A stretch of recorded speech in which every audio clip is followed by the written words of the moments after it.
دوستان اینا بیاندوت‌های کوکو پرتقالی های ما هستن.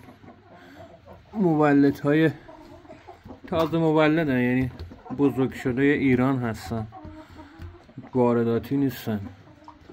مولدهایی که قبلا وارد کردیم از اون خودمون تولید کردیم و بزرگ کردیم.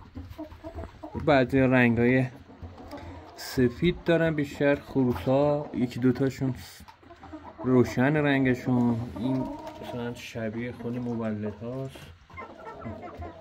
این مرغ مثلا تو لکه. این مرغ 7 ماه هست، هنوز شروع به تخم نکرده به این قشنگی.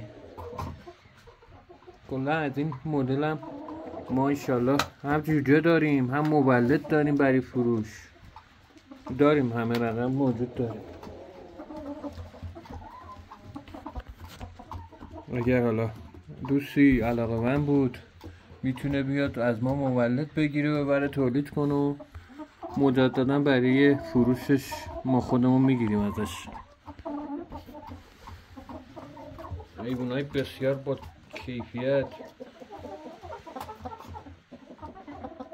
و خاصی هستند. تو ایران همین گله است، یعنی کسی دیگه ای نداره تو ایران چنین کیفیت و رنگی.